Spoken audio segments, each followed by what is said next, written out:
पढ़ाया आईयूपीएसी की full form. तो क्या होती है? International union pure applied chemistry. ये आपको ध्यान देना होता है। तो अब यहाँ पे आईयूपीएसी नेमिंग कैसे करते हो आप? किसी भी कंपाउंड का आपको आईयूपीएसी नाम लिखना है तो कैसे लिखोगे? तो उससे पहले आपको ये पता हो, आईयूपीएसी का नाम लिखने से पहले आपको किसी भी कंपाउंड में कोई भी, मान लो आपका एटम आया है, सी आ गया, हाइड्रोजन आ गया, नाइट्रोजन आ गया, कोई भी एटम आ जाए, उनकी वैलेंसी कितनी होती है? सबसे पहले क्या बताऊं? कि वैलेंसी के बारे में। तो मैं आपको आज बताता हूं वैलेंसी के बारे में। तो भी क्या है हमारा? संयोजकता।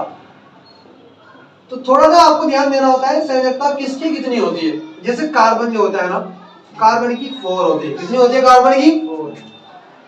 ऐसे आपको ध्यान देना होता है, H की कितनी होती है? 1। O की कितनी होती है? 2। N की 3। सल्फर की 2। फिर आपका आती है आपका क्लोरीन, क्लोरीन, ब्रोमीन। इन चारों की, जो चारों आपके हाइड्रोजन होते हैं, कितनी होती है? 1। इन सबकी ये सबकी 1 वैलेंसी होती है। ये आपको ध्यान देना होता है, ठीक है ना? तो ये वैलेंसी के बारे में आपको बताऊं। अब यहाँ पे बात करेंगे, देखो वैलेंसी को हम शो कैसे करते हैं भाई? वैलेंसी को दिखाएंगे कैसे किसी भी कंपाउंड में? आप जैसे कार्बन की 4 वैलेंसी है, इसको दिखाओगे कैसे? तो देखो ध्यान देना होता है, कार्बन की 4 वैलेंसी को आप 4 सिंगल बॉन्ड की द्वारा दिखा सकते हो। क्योंकि एक सिंगल बॉन्ड कितना? एक सिंगल बॉन्ड एक वैलेंसी शो करता है। कितनी करता है? एक शो करता है। तो आपने क्या करा, कार्बन की 4 वैलेंसी होती है, 4 संयोजकता होती है, तो आपने 4 सिंगल बॉन्ड दिखा दिए। या क्या करोगे आप? एक डबल बॉन्ड दिखाओगे, 2 सिंगल बॉन्ड दिखा दोगे। 2 सिंगल बॉन्ड, सॉरी कितने? 2। कितनी हो गई यहाँ वैलेंसी? देखो 2 सिंगल बॉन्ड 2 वैलेंसी, एक डबल बॉन्ड भी 2 वैलेंसी, टोटल वैलेंसी कितनी होगी? 4। पर डबल बॉन्ड 2 वैलेंसी दिखाएगा, 2 सिंगल बॉन्ड 2 वैलेंसी दिखाएंगे, टोटल वैलेंसी कितनी हो गई? 4 हो गई। या आप क्या कर सकते हो, एक ट्रिपल बॉन्ड दिखाओगे, एक सिंगल बॉन्ड दिखाओगे, 3 वैलेंसी ये पूरी करेगा, एक वैलेंसी ये पूरी करेगा। क्लियर है ना? तो बात कहने की है कि कार्बन की वैलेंसी कितनी हो? 4, ना कम ना ज्यादा। ये ध्यान देना होता है आपको। या फिर क्या करोगे आप? या आपको ये करना होगा कि आपको 3, आपको एक ट्रिपल बॉन्ड दिखाना है और एक सिंगल बॉन्ड दिखाना है। आप दिखा दो, कोई दिक्कत नहीं है। ऐसे आपको ध्यान रखना होता है। जैसे सपोज आपका सपोज यहाँ पे आपका ये आ जाए, 2 कार्बन आ गए। कितने कार्बन आ गए?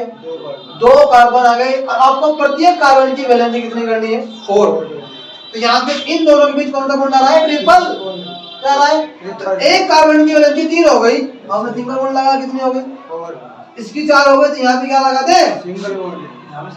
मतलब बात कहने की है, क्योंकि आपको ध्यान देना होता है, जो कार्बन होता है वो लंबी श्रृंखला में पाया जाता है। कितने पाया जाता है? लंबी श्रृंखला। तो हमेशा कार्बन की वैलेंसी आपको 4 ही करनी होती है, चाहे लंबी श्रृंखला हो या शॉर्ट श्रृंखला हो।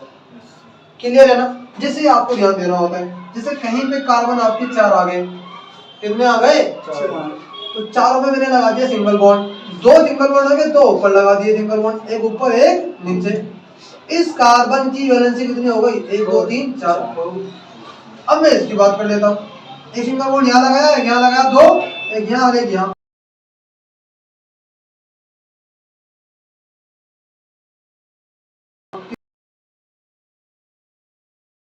कितने हो गए यहाँ वैसे भी? ऐसे यहाँ पे और ऐसे ही यहाँ पर। क्लियर है ना? तो हमें कार्बन की वैलेंसी, जो प्रत्येक कार्बन होता है, इसकी वैलेंसी हमें 4 करनी है। क्लियर है ना? अब यहाँ बात कर ले H की। H की कितनी होती है? 1। तो सिंगल बॉन्ड H दिखा दो। क्या दिखाते हैं? सिंगल बॉन्ड H दिखा दो। O की वैलेंसी 2 होती है, तो 2 सिंगल बॉन्ड दिखा दो या एक डबल बॉन्ड दिखा दो।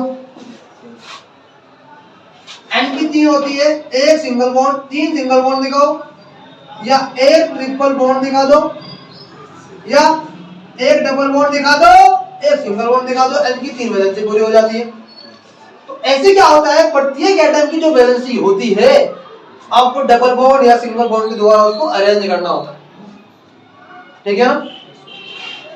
या तो सिंगल बॉन्ड के द्वारा करेंगे या डबल बॉन्ड के या ट्रिपल बॉन्ड के द्वारा अरेंज करोगे। जैसे कार्बन की 4 वैलेंसी है, तो हमने आपको क्या करके दिखाया? हमने आपको 4 सिंगल बॉन्ड लेके दिखाए, या एक डबल बॉन्ड 2 सिंगल बॉन्ड लेके दिखाए, या फिर एक ट्रिपल बॉन्ड एक सिंगल बॉन्ड लेके दिखा, जैसे कार्बन की 4 वैलेंसी पूरी हो गई। Yes sir. क्लियर है ना? Yes sir. ये चीज आपको ध्यान देनी होगी। अगर ये पता है तो आपको आगे जाके कोई डाउट नहीं होगा। अब पूरी ऑर्गेनिक केमिस्ट्री में कार्बन की वैलेंसी का रोल पढ़ोगे, ठीक है ना?